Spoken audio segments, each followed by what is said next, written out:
O segundo princípio estratégico que o Santo Padre Papa Francisco nos dá no Evangelii Gaudium para a nossa ação em prol da doutrina social da Igreja é que a unidade prevalece sobre o conflito. O que quer dizer isso? Bom, para começar, o homem é um animal social, mas o homem também é um animal brigão que só ele, né? O resultado é que a gente vai ter sempre situações de conflito. Situação de conflito é algo de que a gente não tem como escapar. É uma coisa curiosa, mas a gente vê assim, o sujeito mora, tadinho, ele e a mulher dele, vivendo da mão para a boca, eles quando tem alguma coisa para botar na boca, num barraquinho desse tamanho, aí os dois ficam lá naquela pindaíba, naquela roubada, não sei o que, não sei o que, eles ficam pensando, se eu tivesse dinheiro eu conseguia sair disso. Por quê? Porque é isso que ele está vivendo. Essa luta para conseguir a merrequinha para ele comprar uma comida para ele comer naquele dia, um feijão com arroz para ele comer naquele dia. Esse é o conflito que ele vive, é a luta que ele vive.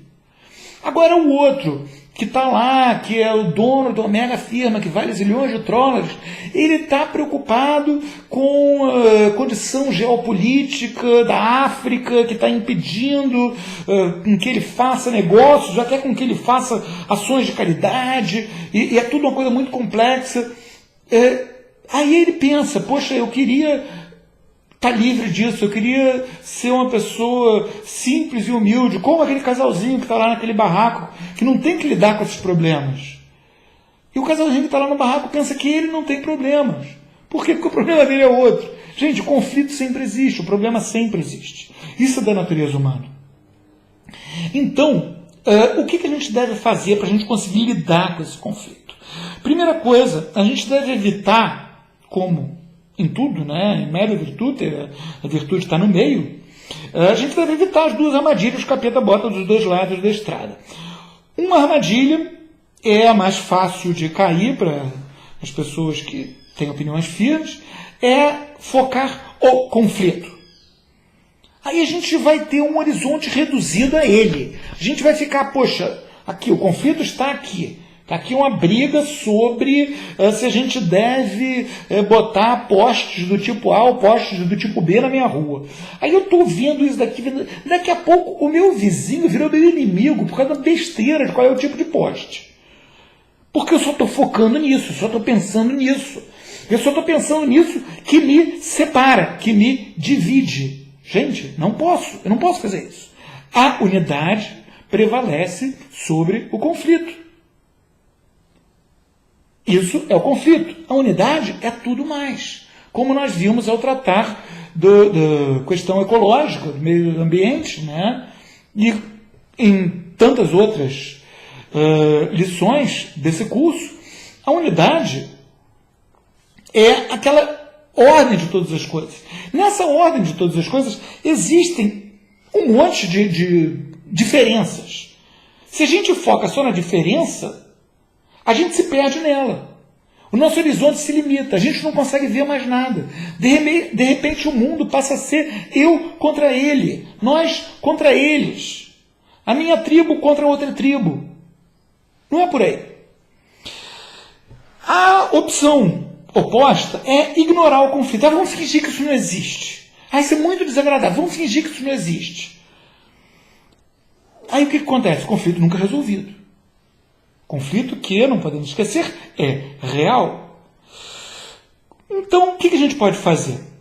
Ensina no Santo Padre que, lembrando sempre que a unidade prevalece sobre o conflito, nós devemos resolver o conflito. Resolver o conflito não quer dizer fazer um sincretismo, misturar os dois. Vamos fazer uma fileira de poste, que vai ser um poste tipo A, um poste tipo B, um poste tipo A, um poste tipo B. O que eu estou fazendo? Eu estou fazendo um pior dos dois. É um sincretismo.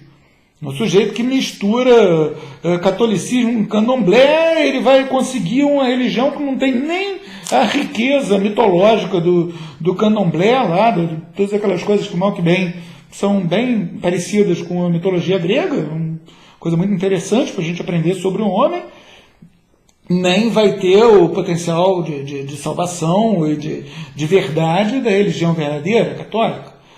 Né? O que vai ter é um troço que vai acabar virando um baixo espiritismo, traga a pessoa amada de volta em 3 dias, esse tipo de besteira. É o que acontece com os sincretismos de toda a natureza. Se eu tento misturar as coisas para, entre aspas, resolver o conflito, eu não estou resolvendo. Eu estou misturando, fazendo uma bagunça com ele. Também não pode ser absorção de um pelo outro. O outro sumiu, este foi. Este ganhou. Todo mundo ficou assim. Né? Pensem como é muito comum a gente ver, especialmente quando a pessoa está perdida dentro do conflito, né? Quando a pessoa está lá vendo só aquele detalhezinho, ela pensar que a situação ideal é que o inimigo deixe de existir, seja absorvido. Todos os outros fiquem iguaizinhos a mim. Coisa linda. Não é por aí. Ela deve ser no que Santo Agostinho já falava tanto tempo atrás, né?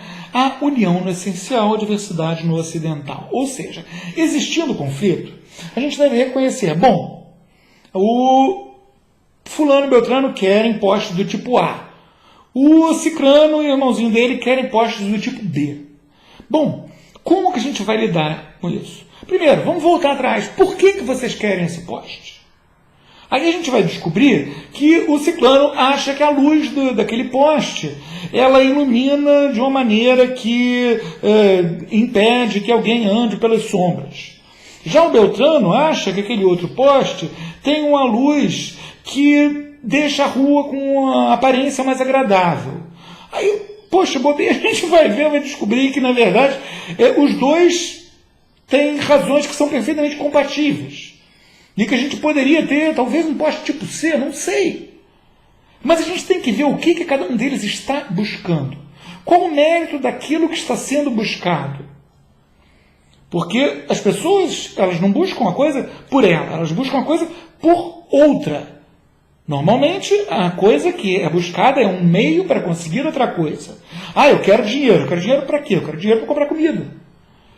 Ah, eu quero que asfaltem minha rua. Por que eu quero que asfaltem minha rua? Quero que asfaltem minha rua para conseguir sair de casa quando chove.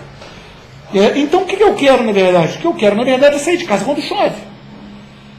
Então, eu devo procurar tentar descobrir, num caso de um conflito como esse, tentar descobrir qual é a razão de base, qual é o bem que está sendo buscado por cada um dos lados.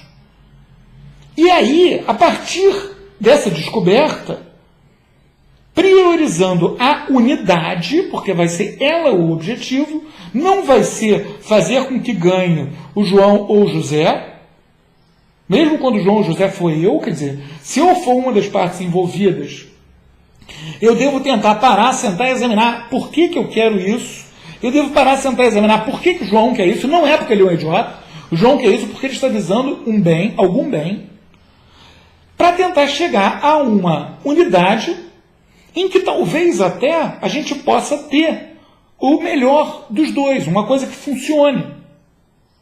Qual vai ser essa unidade? Não sei. Cada caso é um caso. Mas o princípio de estratégia, o princípio de ação, há de ser sempre que a unidade prevaleça sobre o conflito. Para a gente não cair na besteira de ficar discutindo sobre uma coisinha que tem aqui. Quantos anjos podem dançar na ponta desta caneta? É uma questão pertinente. Agora, a gente pode esquecer de todo o resto do universo em prol dessa única questão? Não. É o que se faz muito hoje em dia. Tudo é reduzido a impostos, os direitos de sei lá quem, a camisinha, a eleição. As pessoas reduzem tudo a uma coisinha ínfima e esquecem de ver o resto. Fecham-se num horizonte muito limitado. E a gente não pode se fechar nesse horizonte limitado. A gente deve colocar a unidade acima do conflito e tentar entender o conflito para que ele seja resolvido e não sufocado, nem sincretizado, nem nada disso. Porque assim a gente consegue manter uma diversidade, uma multipolaridade dentro dessa unidade. A gente pode ver, por exemplo, o exemplo dos índios, que os jesuítas vieram para a América Latina e fizeram colônias com os índios, e era uma sociedade que não era nem aquela sociedade indígena anterior, nem a sociedade espanhola ou portuguesa da época, mas era uma maneira de resolver aquele conflito muito mais inteligente do que escravizar todos os índios, como foi feito em outros lugares, por exemplo. Ou deixar os índios completamente à parte e não levar eles ao evangelho, como foi feito em ainda outros. Então a gente deve, portanto, sempre fazer com que a unidade prevaleça sobre o conflito. Louvado seja nosso Senhor Jesus Cristo.